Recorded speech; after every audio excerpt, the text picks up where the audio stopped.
Good day, everyone. Today, we will talk about language variation and how it helps understand the way people use and learn languages. Variation theory shows that language is always changing. It's dynamic, it's not fixed. As for variation theory explains that language changes naturally over time. It views language like a moving film, not a still picture. Variation happens across different places, social groups, and levels of formality. So this is the core ideas. It teaches us that linguistic variation is normal. It occurs depending on where we are, who we are talking to, and the situation.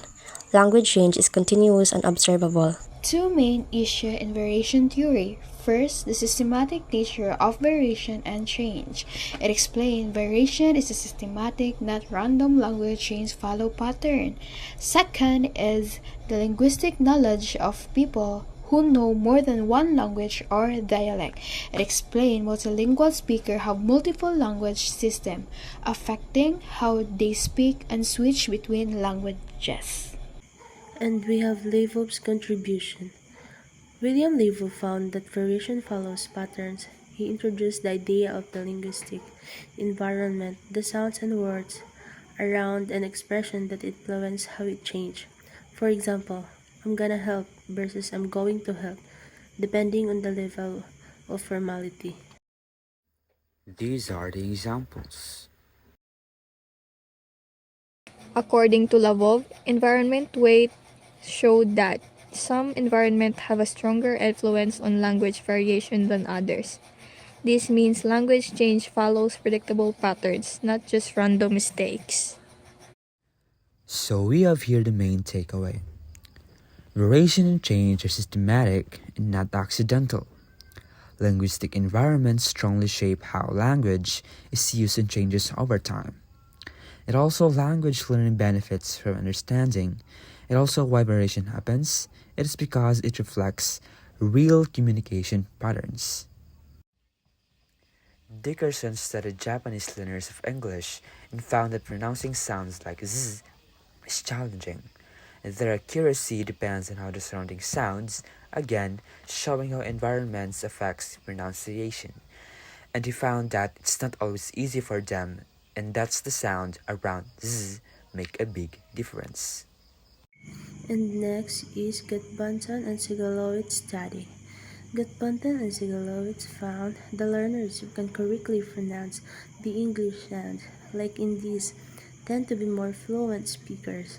There is a strong link between pronunciation, accuracy, and overall speaking ability. Higher ranked learners were better at pronouncing the English sounds like in these, and native speakers viewed them as more proficient. This shows that being able to pronounce difficult sound can improve a learner's overall fluency.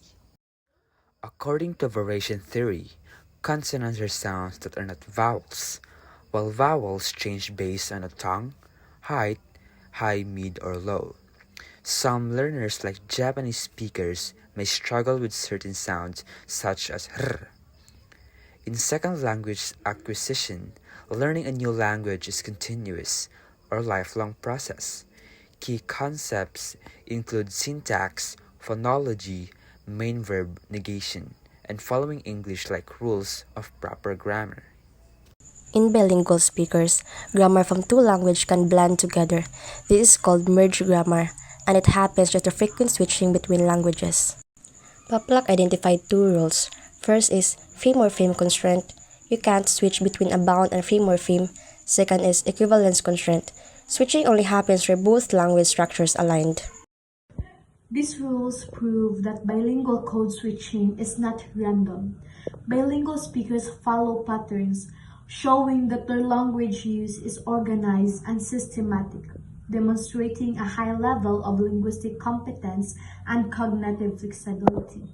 In conclusion, language variation is orderly and systematic, and understanding it enhances communication skills, promotes cultural awareness, and deepens our understanding of language evolution, benefiting both teachers and learners alike.